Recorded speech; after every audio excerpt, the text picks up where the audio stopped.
Three, two, one. What is up, everybody? You are listening, you are watching to the Book of Gaberock. I am your host, Gabriel Avila. Hoping you're enjoying this weekend in February. It is a President's Day weekend. Today is currently Friday the 13th. We actually had a goal day today, so we're enjoying a day off. So, fun fact, if you didn't know, I have collected a tattoo every single military assignment that I've had. And today is going to be the day where I get a tattoo somewhere, hopefully nearby, on a Friday the 13th tattoo. I'm going to try and find one of those like random flashes that could be cheap, could be random. I'm going to put it on my left arm because this arm is full of random tattoos that I just like having. I have usually some kind of story behind tattoos. Not all of my tattoos are very, very serious, but I always have a story behind them. And so this is going to be kind of fun. And so I'll use my time wisely to get inked up on this day off. And then tomorrow is my favorite day of the year. It is the wifey's birthday. So we'll be enjoying that and then seeing what we're going to get into for the rest of the weekend. So it should be a good weekend. Hopefully everybody, all of you are doing very, very well. Hopefully most of the crazy weather has passed us. I think it should go back to normal for us here in Florida. I guess warmer weather. And then it's still chilly in the morning. It's nice in the morning for good runs, and it's relatively chilly. Take it easy, but but it is going to be nice weather, nice running weather in the morning, and then getting warmer as we proceed into the backside of February, which is kind of crazy. Spoiler: no news on any assignment. I guess the Colonel's group just likes to leave us round two people in suspense. Who knows? Who knows how long this is going to take for me to understand where we're going to go this summer? I would honestly say this is one of those kind of things that probably is not the best thing for morale in trying to keep your senior officers around who potentially can push the button at any point in time and choose to retire.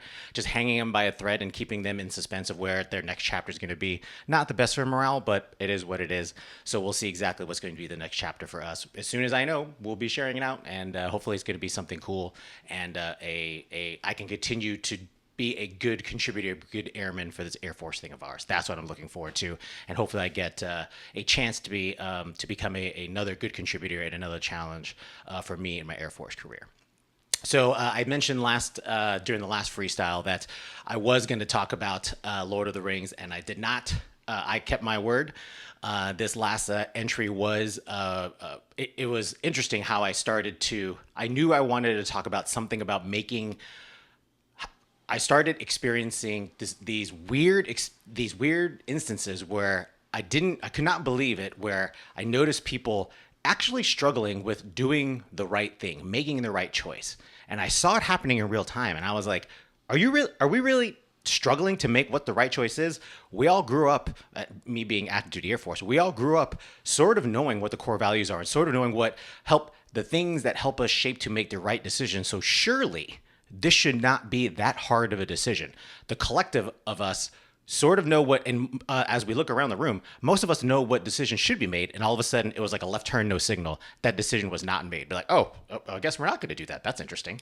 And so, that idea about struggling to make the right decision, and then Lord of the Rings, and then it magically came to the point where, that key scene in the beginning of Fellowship of the Ring, where the Isildur chose to keep the ring for himself, and then bam, off I was running.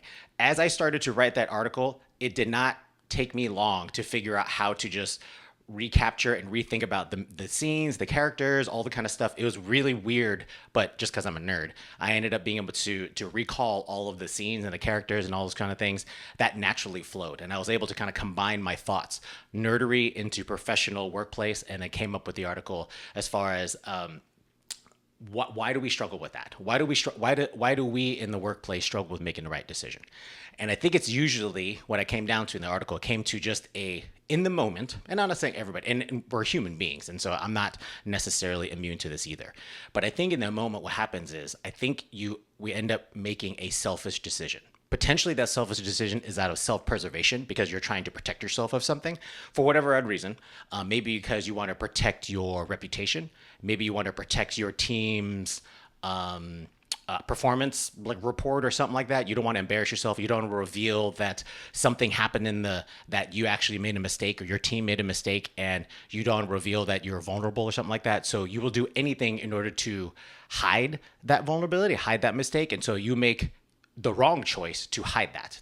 that's the only reason why I think someone would deliberately make the wrong choice when they know or they have core values that have shaped them to make the right choice. So I've also recently had a quarterly award ceremony, and I've been in my feelings and my emotions lately, and I know it's because I know my Air Force story is going to be coming to a close soon, and so but I've been just kind of really thinking about all of the years and things that I've experienced and trying to do my part to inform and educate and mentor and coach the airmen that are under my charge as much as I can. Where I work at here in Florida is a very, very unique one-of-one Air Force experience where you're not going to experience anywhere else in the world. So therefore, I have to make sure that you get a good, really, really good experience of an Air Force. And I charge our squadron commanders to do that same thing. So when I start experiencing and I start seeing behaviors that are not congruent with what a good standard Air Force unit is, I feel a certain way. I'm like, no. That is not how the real Air Force is. We have to be more like the real Air Force. Stop pretending because we happen to be in sunny Florida that this is what the Air Force is like. Stop it. That is not how the Air Force is like. This is how the Air Force is like. I numerically have more experience of you all collectively. So stop trying to pretend like you know what the Air Force is like. I will help and share and mentor you all what the Air Force is like. And I'm surrounded by a lot of good officers and senior enlisted that can help me. They understand and have experienced this as well. And so I need the masses to help experience and share and, preach the word as far as like, here's what the Air Force that we grew up in. We want to make sure that it maintain, and we're going to evolve. I'm not saying that we need to do a throwback and do exactly the way it was, but like there's a reason why core values and things like service before self, integrity first, and excellence always do have maintained the course, have maintained everything throughout our time as a service because they mean something. They stand the test of time, and those are the things that can help you when you're struggling with making a tough decision because you're gonna be struggled. If you're gonna be a leader, you will experience tough decisions. If it was easy, anybody could do it. I distinctly remember when I've had to make very, very tough decisions, and I made those decisions that actually I experienced negative effects on my career. I can show you my performance reports when I was going up, and then there's a definite plateau, and I can always have to explain myself. Someone, usually a senior officer, be like, "Huh, what happened right there, Gabe?" All right, sir, ma'am, let me tell you what happened. I have to share a story where I had to make a choice of what I needed to do, and others saw that, did not agree with my choice I had to make, but I stood on my ground of what I believe was the right thing to do, and I was rated accordingly. And so, but I was able to look myself in the mirror, and it was interesting. During some of those exit interviews, there was like, was there anything you would change about what you did? And my response was no. And I think that caught them off guard. Like, you wouldn't change anything. You would not change anything. And they were trying to like draw it out of me that like, oh, I wish I made that choice here instead of there. And I'm like, no. I know what I needed to do. And I believed in my core values and led me to make that decision. And I believe I would take care of my team, taking care of the mission. So I stood on my ground. I think it caught them off guard, but I believed in myself and I know what I needed to do because I knew what was right to do because I know where my core values stand.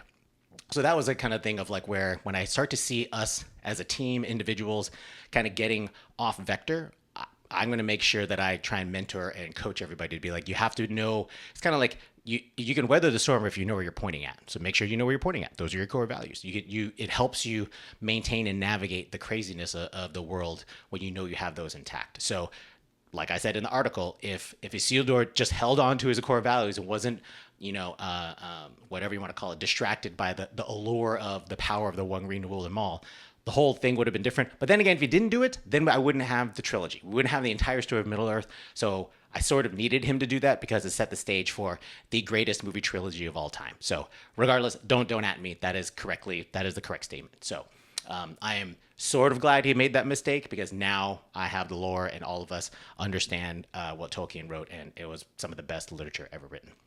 So yeah, that was fortunately, I'm starting to see it more, but I'm doing my part to make sure that to remind people, I'm a positive person. I think people have it in them. I think it's just a moment of, you can call it a moment of weakness, moment of vulnerability. I do think inherently people are good. They just had a moment where it kind of broke down.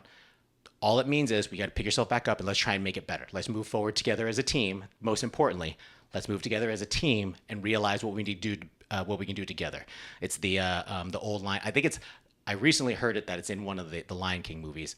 Alone you can go fast, but together we can go far. I really, really think, and that's a bar right there. So I think if you think about that, it'll lead you towards the right direction. So, team, hopefully you're enjoying more of my content here at the Book of Gaberock, and I'm enjoying publishing this content. Everything in life is just kind of giving me more content to write, and so it's been really, really cool to kind of that exercise and the life of flow of just giving me inspiration. Again, if there's anything that you're interested in me kind of experience, or what do you want to call it, providing my perspective on, and you're interested in wanting to hear me talk about, go ahead and send me a message on thebookofgaberock.com. Leave a message or leave a DM. That's Sally barking. Fun fact also, when I record these on these freestyle sessions, it's one take Jake. I don't do editing. I do hardly heavy editing. I have no idea what Sally's barking at, but I need to go check on her to make sure she doesn't pee in the house. That being said, take care of yourselves, and we'll talk to you soon. Can't stop, won't stop. Sally, stop it.